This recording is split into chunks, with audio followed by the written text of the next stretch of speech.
Hello friends, स्वागत है आप सभी का हमारे यूट्यूब चैनल पूजा टीचिंग एकेडमी में। मैं पूजा मौर्य आप सभी का स्वागत करती हूं और मैं लेकर उपस्थित हुई हूं बिहार डीएलएड के प्रैक्टिस सेट जो 6 प्रैक्टिस सेट हुआ है, मतलब 6वां है। और पिछला 5 प्रैक्टिस जो सेट जो मैंने उपलब्ध कर दिया है वो मेरे लाइव क्लास और वीडियो में है, आप जाके वहाँ पे देख सकते हैं। इसमें हम साइंस से लेकर चल रहे हैं प्रश्न को। साइंस पहले से लिए हैं। पहला प्रश्न है, निम्नलिखित में से मिट्टी के कटाव का प्रमुख कारण कौन है? निम्नलिखित में से मिट्टी के कटाव का प्रमुख कारण कौन है? पहला ऑप्शन है वन, दूसरा ऑप्शन है इनमें से कोई नहीं, तीसरा ऑप्शन है जल, चौथा ऑप्शन है सोपानी कृषि। तो मिट्टी के कटाव का पूछ रहा है, तो मिट्टी के कटाव का इनमें से जो है वो जल होगा। क्या होगा? जल होगा, क्योंकि जल के तेज बहाव के कारण मिट्टी का अपरदन हो जाता है, मिट्टी कट जाती है। नेक्स्ट क्वेश्चन है, संयुक्त राज्य पर्यावरण कार्यक्रम यूएनईपी का मुख्यालय कहाँ पर स्थित है? यूएनईपी का मुख्यालय कहाँ पर स्थित है? पहला ऑप्शन है न्यूयॉर्क, दूसरा ऑप्शन है जिनेवा, तीसरा ऑप्शन है नैरोबी केन्या, चौथा ऑप्शन है इनमें से कोई नहीं। तो यूएनईपी का मुख्यालय कहाँ पर स्थित है? तो ये है, इसका राइट आंसर होगा सी, नैरोबी केन्या में स्थित है। नेक्स्ट क्वेश्चन है, वायु विलयन होने पर कोशिका का आयतन बढ़ जाता है। पहला ऑप्शन आइसोटोनिक, दूसरा ऑप्शन हाइपरटोनिक, तीसरा ऑप्शन है हाइपोटोनिक, चौथा ऑप्शन है कोशिका द्रव्य से गाढ़ा। तो बाह्य विलयन मतलब कैसा होने पर? तो हाइपोटोनिक होने पर कोशिका आयतन बढ़ जाता है। हाइपोटोनिक घोल में विलेय की सांद्रता जो है कोशिका के अंदर की तुलना में बहुत कम होता है। विलेय की सांद्रता क्या होता है? बहुत कम होता है। नेक्स्ट क्वेश्चन है, एमटीपी का विस्तार क्या है? मतलब एमटीपी का फुल फॉर्म पूछा जा रहा है। पहला ऑप्शन है मेडिसिनल टर्मिनेशन ऑफ प्रेगनेंसी, दूसरा ऑप्शन है मासिक टेस्ट ऑफ प्रेगनेंसी, तीसरा ऑप्शन है मेडिकल टेस्ट ऑफ प्रेगनेंसी, चौथा ऑप्शन है मेडिकल टर्मिनेशन ऑफ प्रेगनेंसी। तो इसका राइट आंसर क्या होगा? तो इसका राइट आंसर होगा medical termination of pregnancy, medical termination of pregnancy. इसका राइट आंसर डी होगा। इसका राइट आंसर क्या होगा? डी। जड़त्व का एसआई मात्रक क्या होता है? जड़त्व का एसआई मात्रक क्या होता है? पहला ऑप्शन है किलोग्राम मीटर प्रति सेकंड, दूसरा ऑप्शन है किलोग्राम, तीसरा ऑप्शन है किलोग्राम मीटर, तीसरा ऑप्शन है किलोग्राम मीटर प्रति सेकंड स्क्वायर। तो जड़त्व का मात्रक क्या होता है? जड़त्व का मात्रक होता है किलोग्राम। क्या होता है? इसका राइट आंसर होगा बी। नेक्स्ट क्वेश्चन है, निम्नलिखित में से गुणसूत्र में मौजूद है? कौन गुणसूत्र में मौजूद है? पहला ऑप्शन है नाभिक, दूसरा ऑप्शन है गुणसूत्र बिंद, तीसरा ऑप्शन है गोल्गी बॉडी, चौथा ऑप्शन है सेंट्रोसोम। तो गुणसूत्र में कौन सा चीज़ मौजूद है? तो गुणसूत्र में डीएनए, प्रोटीन और गुणसूत्र बिंद मौजूद होता है। इसका राइट आंसर होगा बी। इसका राइट आंसर होगा बी। यह जानवरों के आनुवांशिक गुणों का वाहक होता है। गुणसूत्र जो है जानवरों के आनुवांशिक गुणों का वाहक होता है। नेक्स्ट क्वेश्चन है, निम्नलिखित में से कौन एक तत्व नहीं है? इनमें से ऐसा चीज़ जो तत्व नहीं है। पहला ऑप्शन है मार्बल, दूसरा ऑप्शन है ब्रोमीन, तीसरा ऑप्शन है ऑक्सीजन, चौथा ऑप्शन है जिंक। तो इनमें से कौन सा एक तत्व नहीं है? तो मार्बल क्या होता है? कैल्शियम कार्बोनेट होता है, ये तो यौगिक है। और ब्रोमीन तत्व है, ऑक्सीजन तत्व है, जिंक तत्व नहीं है। तो इसका राइट आंसर हो जाएगा ए, यौगिक है। इसका सूत्र होता है कैल्शियम कार्बोनेट। नेक्स्ट क्वेश्चन है, निम्नलिखित में से कौन कवक के उदाहरण है? कवक के उदाहरण छांटना है। पहला ऑप्शन है ईस्ट, दूसरा ऑप्शन है टाड स्टूल, तीसरा ऑप्शन है ये सभी, चौथा ऑप्शन है पुकीनिया। तो जो इतने तीनों विकल्प दिए हैं इसमें ईस्ट भी कवक है और उसके बाद टाड स्टूल भी कवक है, पुकनिया भी कवक है। तो इसका राइट आंसर होगा ये सभी। नेक्स्ट क्वेश्चन है, मेंडलीव के आवर्त सारणी में बाद में खोजे जाने वाले तत्वों के लिए अंतराल छोड़े गए थे। निम्नलिखित में से किस तत्व को बाद में आवर्त सारणी में स्थान मिला? पहला ऑप्शन है जर्मेनियम, दूसरा ऑप्शन है ऑक्सीजन, तीसरा ऑप्शन है क्लोरीन, चौथा ऑप्शन है सिलिकॉन। किसको बाद में स्थान मिला? तो ये है जर्मेनियम। इसका राइट आंसर होगा जर्मेनियम। जर्मेनियम को बाद में क्या हुआ? इन्हीं के लिए स्थान छोड़ा गया था जो बाद में स्थान मिला। नेक्स्ट क्वेश्चन है, अम्ल क्षार के साथ प्रतिक्रिया पर क्या बनता है? अम्ल क्षार के साथ प्रतिक्रिया करने पर क्या बनता है? पहला ऑप्शन है ये सभी, चौथा ऑप्शन है आम्ल, दूसरा ऑप्शन है आम्ल, तीसरा ऑप्शन है लवण, चौथा ऑप्शन है क्षार। तो इसका राइट आंसर क्या होगा? इसका राइट आंसर होगा लवण और जल। आम्ल और क्षार की प्रतिक्रिया करने पे क्या बनते हैं? लवण और जल बनता है। लवण और क्या बनता है? जल बनता है। इसका राइट आंसर होगा सी। नेक्स्ट क्वेश्चन है वाल्मीकि नगर जीव अभ्यारण्य बिहार के किस जिला में स्थित है? वाल्मीकि नगर जीव अभ्यारण्य कहाँ पर स्थित है? पहला ऑप्शन है पश्चिम चंपारण, दूसरा ऑप्शन है गया, तीसरा ऑप्शन है पटना, चौथा ऑप्शन है पूर्वी चंपारण। तो कहाँ पर स्थित है वाल्मीकि नगर जीव अभ्यारण्य?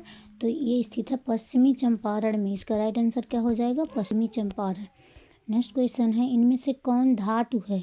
इनमें से कौन धातु है? पहला ऑप्शन है ऑक्सीजन, दूसरा ऑप्शन है सोडियम, तीसरा ऑप्शन है सल्फर, चौथा ऑप्शन है नाइट्रोजन। तो सल्फर हुआ, सल्फर, ऑक्सीजन, नाइट्रोजन ये क्या हुए और सल्फर ये सभी क्या हैं? अधातु हैं। क्या हैं? अधातु हैं।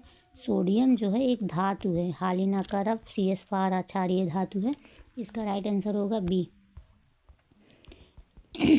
अगर किसी वस्तु का विस्थापन समय के वर्ग का समानुपाती होता तो वस्तु गति कर रही है। पहला ऑप्शन है बढ़ते त्वरण के साथ, दूसरा ऑप्शन है एक समान वेग, तीसरा ऑप्शन है एक समान त्वरण से, चौथा ऑप्शन है घटते त्वरण के साथ। तो यदि किसी वस्तु का विस्थापन समय के वर्ग के समानुपाती है तो वस्तु क्या करेगा? जैसे होगा तो डी बटे टी गुणे टी ऐसे बोल रहा है, तो क्या होगा? ये बी हो जाएगा, B/T, यानी कि क्या होता है? ए। क्या इसका फार्मूला क्या है? त्वरण के साथ, अर्थात एक समान त्वरण से गति कर रही है, एक समान त्वरण से। इसका राइट आंसर होगा सी। नेक्स्ट क्वेश्चन है बैटरी से प्राप्त विद्युत धारा किस प्रकार की होती है? बैटरी से प्राप्त विद्युत धारा किस प्रकार की होती है? पहला ऑप्शन है तीनों में से कोई नहीं, दूसरा ऑप्शन है AC और DC, तीसरा ऑप्शन है DC, चौथा ऑप्शन है AC।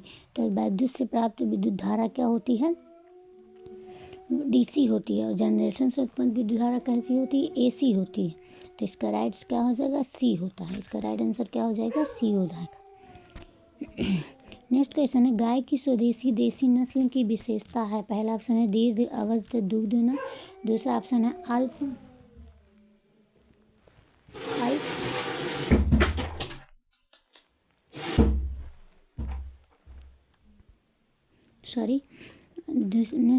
दूसरा ऑप्शन है अल्प अवधि तक दूध देना, तीसरा ऑप्शन है ए और बी दोनों, चौथा ऑप्शन है बीमारियों के प्रति रोग प्रतिरोधक क्षमता का होना। तो गाय की स्वदेशी या देसी नस्ल की विशेषता क्या है? गाय की देसी नस्ल की विशेषता है कि दीर्घ अवधि तक दूध देने वाली और दोनों प्रकार की नस्लें मौजूद हैं, यानी कि ए और बी दोनों दीर्घ अवधि तक दूध देती है, अल्प अवधि तक दूध। तो इसका राइट आंसर हो जाएगा सी। नेक्स्ट क्वेश्चन है 4 द्रव A, B, C और D ए का अपेक्षित घनत्व क्रमशः इतना 1.26, 1.0, 0.8, 13.5 है। एक वस्तु को इन सभी द्रव में बारी बारी से डुबाया जाता है। इनमें से किस द्रव में उस वस्तु का ज़्यादा से ज़्यादा हिस्सा डूबा रहेगा? तो किस अवधि में रहेगा? जिस द्रव का घनत्व क्या होगा? सबसे कम होगा, उसमें ज़्यादा डूबता है। तो इसमें से सबसे कम घनत्व वाला कौन सा है? ये है 0.8 है, यानी कि कौन सा? सी वाला। तो इसका राइट आंसर क्या हो जाएगा? सी हो जाएगा। इसमें क्या होगा? वस्तु संपूर्ण रूप से डूब जाएगी। नेक्स्ट क्वेश्चन है द्रव का गैस में बदलना क्या कहलाता है? द्रव था और द्रव का गैस में बदलना क्या कहला? पहला ऑप्शन है वाष्पीकरण, दूसरा ऑप्शन है ऊर्ध्वपातन, तीसरा ऑप्शन इनमें से कोई नहीं, चौथा ऑप्शन है विसरण। तो द्रव का गैस में बदलना क्या होगा? वाष्पीकरण होगा। क्या होगा? वाष्पीकरण होगा। ऊर्ध्वपातन क्या होता है? ऊर्ध्वपातन सीधे ठोस अवस्था से गैस अवस्था में पाया जाता है, जैसे कि कपूर को अगर छोड़ दिया जाए ऐसे वातावरण में तो सीधे द्रव ठोस अवस्था से गैस अवस्था में परिवर्तित हो जाता है। उस क्रिया को ऊर्ध्वपातन कहते हैं। नेक्स्ट क्वेश्चन है एमोनियोटा एनीमिया समूह में शामिल है। एनीमिया समूह में कौन शामिल है? पहला ऑप्शन है पश्चिम स्तनधारी, दूसरा ऑप्शन है सरीसृप और पक्षी, तीसरा ऑप्शन है सरीसृप और स्तनधारी, चौथा ऑप्शन है सिर्फ पक्षी और स्तनधारी तीनों। तो एनीमिया समूह में कौन सा शामिल है? तो एनीमिया समूह में श्रीसभ, पक्षी, स्तनधारी तीनों वर्ग आते हैं जो कि लिम्ब कशेरुकी धारक हैं। यानी इसका राइट आंसर क्या हो जाएगा? डी हो जाएगा। क्या हो जाएगा? डी हो जाएगा। नेक्स्ट क्वेश्चन है, बिजली घंटी विद्युत धारा के किस प्रभाव पर कार्य करती है? बिजली जो घंटी है विद्युत धारा के किस प्रभाव पर कार्य करती है? पहला ऑप्शन इनमें से कोई नहीं, दूसरा ऑप्शन है चुंबकीय प्रभाव, तीसरा ऑप्शन है रासायनिक प्रभाव, चौथा ऑप्शन है उष्मीय प्रभाव। तो किस धारा पर कार्य करती है? तो चुंबकीय धारा के प्रभाव पर कार्य करती है बिजली घंटी। नेक्स्ट क्वेश्चन है, समतल द्वारा प्रतिबिंब बनना सदा होता है, कैसा होता है? पहला ऑप्शन है आभासी और लेटरली उल्टा, दूसरा ऑप्शन है आभासी और सीधा, तीसरा ऑप्शन है वास्तविक और सीधा, चौथा ऑप्शन है वास्तविक। समतल दर्पण द्वारा प्रतिबिंब का बनना क्या कहलाता है? तो समतल दर्पण द्वारा आभासी और लेटरली उल्टा बनेगा। समतल दर्पण द्वारा प्रतिबिंब हमेशा आभासी बनेगा और लेटरली उल्टा ही बनेगा। नेक्स्ट क्वेश्चन है, ये हैं सामाजिक विज्ञान के प्रश्न, देखते हैं आइए उनको। पोखरा नगर किस देश में स्थित है? पोखरा जो नगर है वो किस देश में स्थित है? पहला ऑप्शन है नेपाल, दूसरा ऑप्शन है श्रीलंका, तीसरा ऑप्शन है बांग्लादेश, चौथा ऑप्शन है भूटान। तो पोखरा जो नगर है वो काठमांडू में स्थित है। या काठमांडू के बाद दूसरा सबसे बड़ी आबादी वाला नगर है। जिससे सबसे बड़ी आबादी नगर वाला काठमांडू, उसके बाद ये पोखरा है, यानी कि ये नेपाल में स्थित है। क्या हो जाएगा? ए। नेक्स्ट क्वेश्चन है, किस वर्ष रूसी क्रांति ने आर्थिक लोकतंत्र की नींव को मजबूती प्रदान की है? किस वर्ष रूसी क्रांति ने आर्थिक लोकतंत्र की नींव को मजबूती प्राप्त की है? पहला ऑप्शन 1917, दूसरा ऑप्शन है 1919, तीसरा ऑप्शन है 1921, चौथा ऑप्शन 1915। तो आर्थिक लोकतंत्र की नींव को मजबूती प्रदान कब गया है? तो 1917 में। कब? 1917 में। इस क्रांति के फलस्वरूप रूस में जारशाही शासन व्यवस्था समाप्त हुई थी। रूस के शासक को जोर कहा जाता था। नेक्स्ट क्वेश्चन है, टेक्सॉल का उपयोग होता है? पहला ऑप्शन है टीबी में, दूसरा ऑप्शन है एड्स में, तीसरा ऑप्शन है मलेरिया में, चौथा ऑप्शन है कैंसर में। तो टेक्सॉल का प्रयोग कहाँ पे होता है? तो टेक्सॉल एक औषधि है। क्या है? औषधि है। औषधि है और जिसका उपयोग कहाँ पे होता है? जिसका उपयोग कैंसर में होता है। कैंसर में किया जाता है, मुख्य रूप से स्तन कैंसर और डिम्फ ग्रंथि के कैंसर और फेफड़ों के कैंसर में बहुत ही उपयोगी होता है टेक्सॉल। नेक्स्ट क्वेश्चन है, गिलगिट गार्ज किस नदी पर स्थित है? गिलगिट गार्ज है किस नदी पर स्थित है? पहला ऑप्शन है सिंधु, दूसरा रावी, तीसरा झेलम, चौथा चिनाब। तो किस नदी पर स्थित है? गिलगिट नदी जो है ये क्या है? सहायक नदी है। किसकी? सिंधु की। और सिंधु नदी गिलगिट के समीप एक दर्शनीय गार्ज का निर्माण करती है। सिंधु जो नदी है गिलगिट के नज़दीक क्या दार्शनिक गार्ज का निर्माण करती है, जिसे गिलगिट गार्ज कहते हैं, यानी कि सिंधु नदी पर स्थित है। नेक्स्ट क्वेश्चन है, अखिल भारतीय किसान सभा का गठन कब और कहाँ पे हुआ था? अखिल भारतीय किसान सभा का गठन पहला ऑप्शन 1929 बिहार में, दूसरा ऑप्शन 1936 लखनऊ में, तीसरा ऑप्शन 1927 सोनपुर में, चौथा ऑप्शन है 1928 लखनऊ में। अखिल भारतीय किसान सभा का गठन, तो अखिल भारतीय किसान सभा का गठन 1936 लखनऊ में हुआ था। कहाँ पे हुआ था? लखनऊ में हुआ था।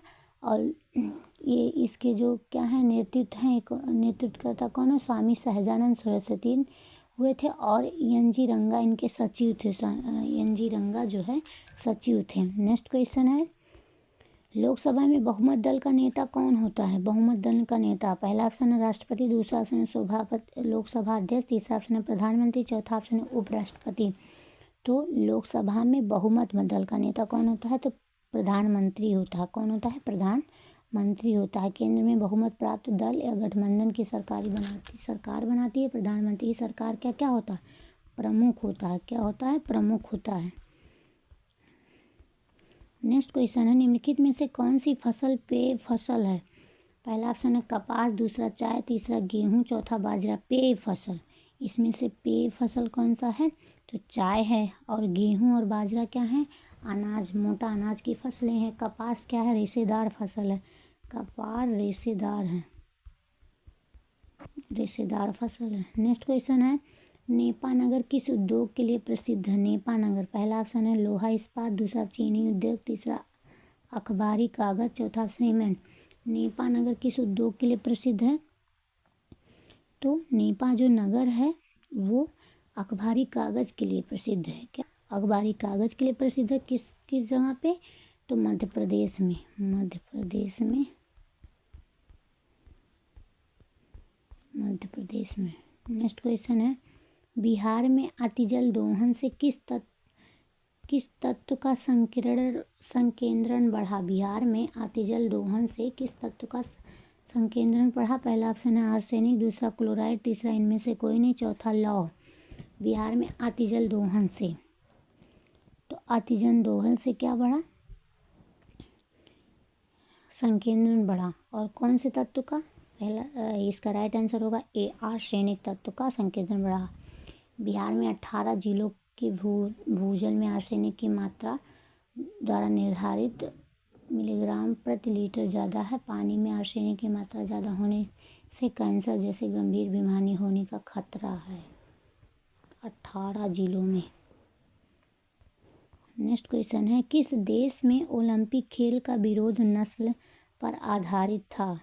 किस देश में ओलंपिक खेल का जो विरोध है नस्ल पर आधारित था? पहला ऑप्शन है फिलीपींस, दूसरा मैक्सिको, तीसरा नीदरलैंड, चौथा रूस। तो किस देश में? मैक्सिको में। कहाँ पे? मैक्सिको में। और 1968 ईस्वी में ओलंपिक खेल का आयोजन मैक्सिको सिटी में आयोजित हुआ था और मैक्सिको विश्वविद्यालय के विद्यार्थियों ने ओलंपिक खेल का विरोध किया था। 2 अक्टूबर 1968 को जो है मैक्सिको सिटी के टालटोल्क ने ओलंपिक खेल के विरुद्ध कर रहे प्रदर्शनकारियों पर सशस्त्र बलों द्वारा गोली चलाने से बड़ी संख्या में जो लोग मारे गए थे। और मैक्सिको सिटी में ओलंपिक खेल 12 से 27 अक्टूबर 1968 ईस्वी में आयोजित हुआ था। मीठे पानी का लगभग 70% ग्रीनलैंड और दुनिया के पर्वतीय क्षेत्र में बर्फ की चादरों और ग्लेशियरों के रूप में होता है। तो ग्रीनलैंड और दुनिया के पर्वतीय क्षेत्र में। और कहाँ पे? पहला ऑप्शन है अलास्का, दूसरा अंटार्कटिका, तीसरा साइबेरिया, चौथा रूस। तो क्या होगा इसका राइट आंसर? तो इसका मीठे जल का लगभग 70, तो अंटार्कटिका में मीठे जल का। नेक्स्ट क्वेश्चन है इनमें से कौन सा वृक्ष पर्वतीय वन में पाया जाता है? इनमें से कौन सा जो वृक्ष है पर्वतीय वन में पाया जाता है? पहला अर्जुन, दूसरा चेस्टनट, तीसरा चंदन, चौथा शीशम। तो वृक्ष पर्वतीय वन में पाया जाता है कौन सा इसमें? तो चेस्टनट वृक्ष जो है पर्वतीय वन में पाया जाता है। चेस्टनट वृक्ष पर्वतीय बन जाता है। अर्जुन हुआ, शीशम हुआ, चंदन उष्णकटिबंधीय पर्वतीय वन है। नेक्स्ट क्वेश्चन है पटना का पुराना नाम क्या था? पटना का पुराना नाम, पहला ऑप्शन अजीमाबाद, दूसरा कुसुमपुर, तीसरा पाटलिपुत्र, चौथा उपरोक्त तीनों। तो पटना का पुराना नाम क्या था? पाटलिपुत्र भी था, कुसुमपुर भी था और अजीमाबाद भी था, यानी कि उपरोक्त तीनों था पटना का पुराना नाम। नेक्स्ट क्वेश्चन है जनजातियों की सर्वाधिक आबादी कहाँ है? पहला ऑप्शन है अफ्रीका, दूसरा चीन, तीसरा भारत, चौथा नेपाल। जनजातियों की सर्वाधिक आबादी तो कहाँ पर है? अफ्रीका में है। कहाँ पर है? अफ्रीका में है। नेक्स्ट क्वेश्चन है मतलब सन में प्रकाशित ब्रूडलैंड कमीशन रिपोर्ट ने सतत विकास के बारे में विचार साझा किए और इसे कैसे प्राप्त किया जा सकता है? पहला ऑप्शन 1992, दूसरा ऑप्शन है 1977, तीसरा ऑप्शन 1997, चौथा 1987 में। तो इसका राइट आंसर क्या हो जाएगा? 1987 में इसका राइट आंसर हो जाएगा डी। प्रकाशित ब्रूडलैंड कमीशन रिपोर्ट ने सतत विचार साझा किए। नेक्स्ट क्वेश्चन है द्वितीय विश्व युद्ध का अंत कब हुआ था? अंत पूछ रहा है द्वितीय विश्व युद्ध का। पहला ऑप्शन है 1945, दूसरा ऑप्शन है 1941, तीसरा ऑप्शन है 1939, चौथा ऑप्शन है 1938। तो द्वितीय विश्व युद्ध का अंत कब हुआ था? तो द्वितीय जो विश्व युद्ध का अंत है ये 1945 में हुआ था। कब हुआ था? 1945 में हुआ था।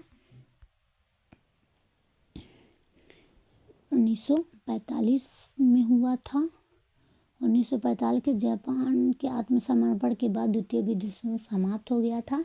यह युद्ध 1939 से शुरू हुआ था। कब से? 1939 से शुरू हुआ था और 1945 में जाके समाप्त हुआ था। नेक्स्ट क्वेश्चन है, यूरोपवासियों ने दिशा सूचक यंत्र का ज्ञान किनसे सीखा? दिशा सूचक यंत्र का ज्ञान किनसे सीखा? पहला ऑप्शन है चीन से, दूसरा रोम से, तीसरा अरबों से, चौथा भारत से। तो यूरोपवासी ने दिशा किससे सीखा था?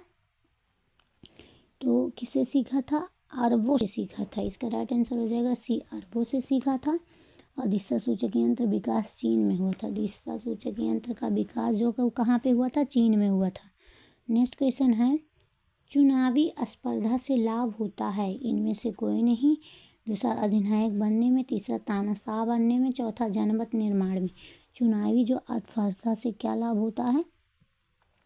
तो जनमत निर्माण में क्या होता है? जनमत निर्माण में लाभदायक होता है। नेक्स्ट क्वेश्चन है, मानव अधिकारों को संयुक्त राष्ट्र के द्वारा मान्यता कब प्रदान की गई थी?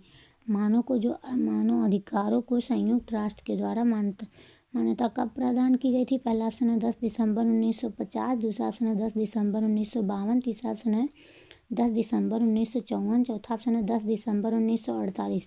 तो कब प्राप्त हुई थी? तो 10 दिसंबर 1948 को मानव जो अधिकार है उस पर संयुक्त राष्ट्र के द्वारा मान्यता प्रदान की गई थी।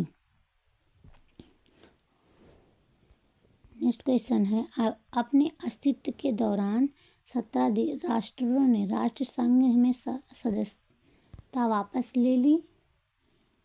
निम्नलिखित में से कौन सी राष्ट्र संघ से अलग नहीं हुआ? अपने अस्तित्व के दौरान 17 राष्ट्रों ने राष्ट्र संघ में सदस्यता वापस ले ली। निम्नलिखित में से कौन सा राष्ट्र संघ से अलग नहीं हुआ? पहला ऑप्शन है होंडुरास, दूसरा भारत, तीसरा ब्राज़ील, चौथा स्पेन। इसका राइट आंसर क्या हो जाएगा? तो 24 अक्टूबर जो था 1945 संयुक्त राष्ट्र संघ की स्थापना हुई थी। कब हुई थी? 24 अक्टूबर 1945 को। भारत 30 अक्टूबर 1945 को संयुक्त राष्ट्र संघ में शामिल हुआ था। तभी से भारत संयुक्त राष्ट्र संघ का सदस्य बना और कभी भी भारत यूएनओ से अलग नहीं हुआ। तो इसका राइट राष्ट्र संघ से अलग नहीं, तो इसका राइट आंसर हो जाएगा भारत। नेक्स्ट क्वेश्चन है, समान हिंदी के प्रश्न आ गए। कर्म के अनुसार क्रिया के कितने भेद होते हैं? कर्म के अनुसार क्रिया के कितने भेद होते हैं? पहला ऑप्शन है 6, दूसरा ऑप्शन है 3, तीसरा ऑप्शन है 5, चौथा ऑप्शन है 2। तो कर्म के अनुसार क्रिया के कितने भेद होते हैं? तो इसके भेद होते हैं 2, सकर्मक और अकर्मक। इसका राइट आंसर हो जाएगा 2, सकर्मक और अकर्मक। नेक्स्ट क्वेश्चन है, नाविक शब्द का संधि विच्छेद। नाविक शब्द का संधि विच्छेद क्या होगा? पहला ऑप्शन है ना धन अविक, दूसरा ऑप्शन है नावी धन का, तीसरा ऑप्शन है नौ धन इक, चौथा ऑप्शन है ना धन विक। तो इसका राइट आंसर हो जाएगा 9 धन इक। 9 धन जो इक हो गया क्या हो गया? नाविक हो गया। इसमें कौन सी संधि है? अयाद संधि है। कौन सी संधि है? अयाद संधि है। अयाद संधि है। नेक्स्ट क्वेश्चन है, मैं लिख नहीं सकता वाक्य को भाववाचक में बदलिए। इसको भाववाचक में बदलना है, मैं लिख नहीं सकता। पहला ऑप्शन है मुझे लिखना नहीं चाहिए था, दूसरा ऑप्शन है मुझसे लिखा नहीं गया, तीसरा मुझसे लिखा गया, चौथा मुझसे लिखा नहीं जा सकता। तो मुझसे नहीं लिखा जाता है या जा सकता होगा। इसका राइट आंसर क्या हो जाएगा? मुझसे लिखा नहीं जा सकता। ये हो गया भाववाच्य। नेक्स्ट क्वेश्चन है, 4 दिन की चांदनी फिर अंधेरी रात लोकोक्ति का अर्थ क्या होगा? कम पैसा होना, दूसरा थोड़े दिनों का सुख, तीसरा ऑप्शन बहुत दिनों का सुख, चौथा बहुत पैसा होना। इसका राइट हो जाएगा थोड़े दिनों का सुख। मतलब 4 दिन की चांदनी फिर अंधेरी रात, थोड़े दिन का सुख आया है फिर उसके बाद दुख आ जाएगा। नेक्स्ट क्वेश्चन है, रूपक अलंकार ढूंढें।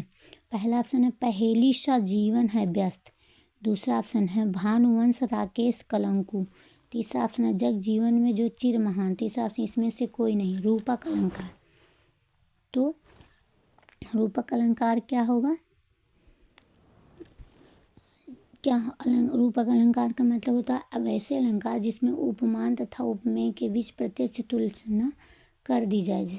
ऐसी समानता जहाँ दोनों के बीच अंतर ना दिखाई पड़े रूपक अलंकार होता है।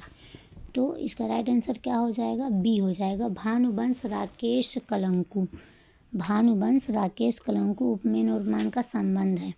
नेक्स्ट क्वेश्चन है, जिस समास का पहला पद संख्यावाचक होता है वह कौन सा समास है। पहला ऑप्शन है द्वंद्व, दूसरा ऑप्शन है द्विगु, तीसरा ऑप्शन है तत्पुरुष, चौथा कर्मधारय। तो संख्यावाची समास कौन सा होता है, द्विगु होता है। इसका राइट आंसर हो जाएगा बी। द्वंद्व में क्या होता है, योजक चिन्ह लगे होते हैं।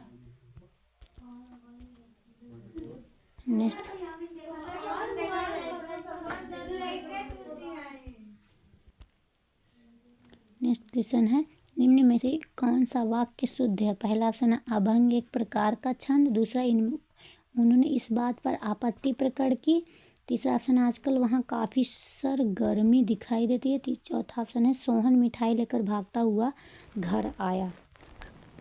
तो इसका राइट आंसर क्या हो जाएगा, शुद्ध। अमंग एक शुद्ध रूप होगा, शुद्ध छाटना है। अमंग एक छंद का प्रकार है, अमंग एक छंद का प्रकार है, यहाँ पे ये गलत हो गया। उसके बाद क्या होगा, उसने इस बात पर आपत्ति प्रकट की, यहाँ पे होना चाहिए उसने। और ये राइट आंसर क्या होगा, आजकल वहाँ काफ़ी सरगर्मी है, सरगर्मी दिखाई देती है। इसका राइट आंसर हो जाएगा सी।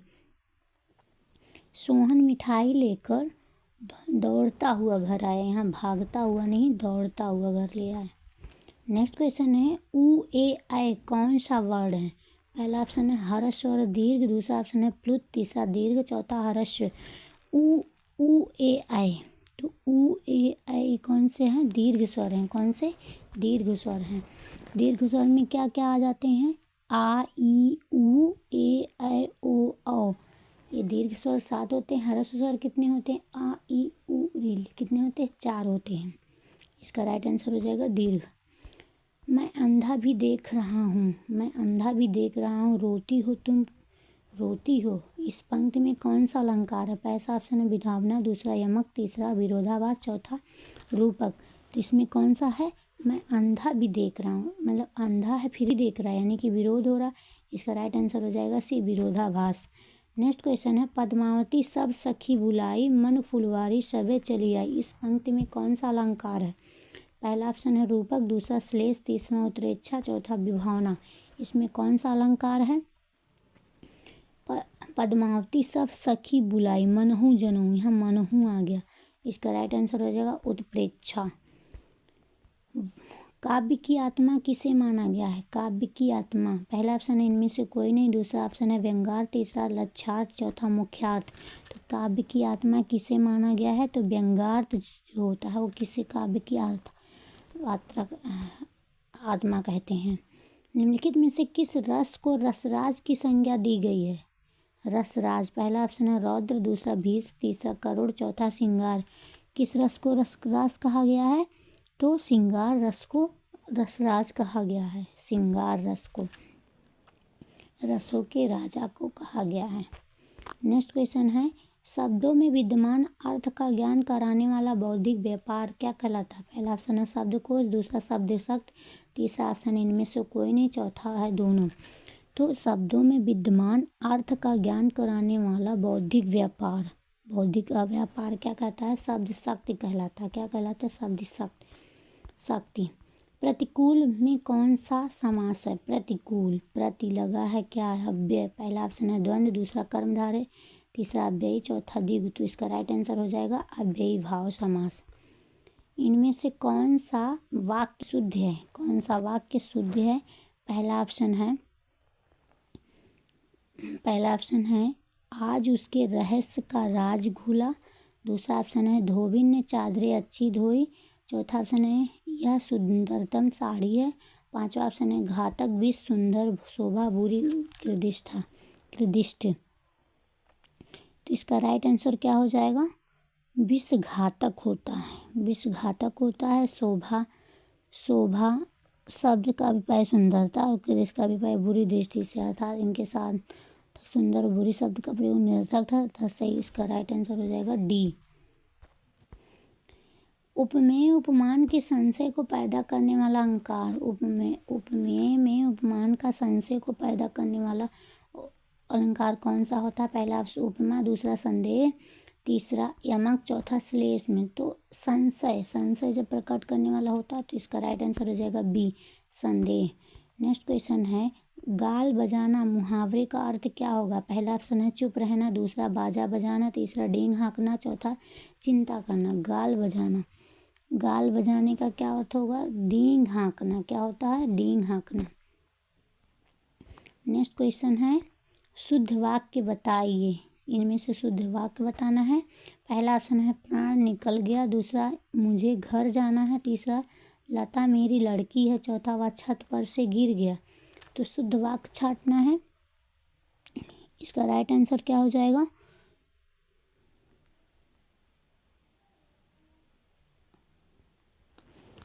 प्राण निकल गए, मुझे घर जाना है। इसका राइट आंसर हो जाएगा मुझे घर जाना है। प्राण निकल गए, यहाँ गए होना चाहिए, प्राण निकल गए। और क्या होना चाहिए? वह छत से गिर गया, वह छत से यहाँ पर बेवकूफ़ी लगा है। उसके बाद लता मेरी बेटी है, लता मेरी बेटी है, नहीं लड़की नहीं बेटी है। नेक्स्ट क्वेश्चन है इतनी लगन से काम करने वाली मैं असफल नहीं हो सकती। रेखांकित शब्द को कौन सा पदबंध है? इसमें कौन सा पदबंध है? पहला ऑप्शन है विशेषण पदबंध, दूसरा क्रिया पदबंध, चौथा सर्वनाम पदबंध, तीसरा सर्वनाम पदबंध, चौथा संज्ञा पदबंध। काम करने वाली मैं, काम करने वाली में इसमें कौन सा वो है? सब पदबंध है, पदबंध छांटना है। तो इसमें सर्वनाम, सर्वनाम पदबंध, क्योंकि काम करने वाली मैं को ही इतना घुमा फिरा के कहा गया है, तो इसलिए इसका राइट आंसर हो जाएगा सर्वनाम। निम्नलिखित में से कौन काव्य का गुण नहीं है? पहला ऑप्शन है प्रसाद, दूसरा ऑप्शन है छंद, तीसरा ओज, चौथा माधुर्य। तो काव्य का गुण कौन नहीं है? तो काव्य का गुण डी, माधुर्य गुण जो है एक काव्य का गुण नहीं है। यहाँ वन देवी शारदा को चांदनी रूपी चादर को ओढ़े गए बताया गया नहीं। ये क्या हम निम्नलिखित में से काव्य का गुण नहीं है? इसका राइट आंसर क्या हो जाएगा? बी, छंद जो है काव्य का गुण नहीं है। माधुर्य गलत हो, छंद। नेक्स्ट क्वेश्चन है जी चुराना मुहावरे का अर्थ है। पहला ऑप्शन है काम पूरा करना, बहुत काम करना, चौथा काम से भागना, चौथा काम में मन लगाना। तो जी चुराना, इसका राइट हो जाएगा काम से भागना। नेक्स्ट क्वेश्चन है रूपक अलंकार है। तरानी, तर्जनी, तमल, तरुअर, बहुछाई। ये तो क्या है? अनुप्रास अलंकार हुआ। मगन को देख पट देत बार बार, जरा से लाल केसर से की जैसे घुल गई हो। रूपक अलंकार वन सारदी चंद्रिका चादर ओढ़े। तो इसका राइट आंसर क्या हो जाएगा? वन सारदी चंद्रिका चादर ओढ़े। इसमें क्या हो रहा है? ओढ़े बताया गया है। वन देवी शारदा को चांदनी रूपी चादर को ओढ़े बताया गया है। इसका राइट आंसर हो जाएगा डी, रूपक अलंकार। नेक्स्ट क्वेश्चन है सवैया के प्रत्येक चरण में कितने वर्ण होते हैं? सवैया के प्रत्येक चरण में पहला ऑप्शन है 24 से 28, दूसरा 22 से 26, तीसरा 30 से 32, चौथा 28 से 30। तो सवैया में कितने होते हैं? 22 से 26 होते हैं, वर्ण होते हैं। नेक्स्ट क्वेश्चन है जहाँ उपमेय में उपमान की संभावना की जाए वहाँ कौन सा अलंकार है? पहला उपमा, दूसरा उत्प्रेक्षा, तीसरा रूपक, चौथा भ्रांतिमान। जहाँ उपमेय में उपमान की संभावना व्यक्त जाए वहाँ पे उत्प्रेक्षा अलंकार होता है। मनहु जनहु। ये थे हमारे DLED एंट्रेंस एग्ज़ाम के लिए महत्वपूर्ण प्रैक्टिस सेट। इसी तरह वीडियो पाने के लिए हमारे चैनल को लाइक करिए, सब्सक्राइब करिए, ज़्यादा से ज़्यादा शेयर करिए। धन्यवाद।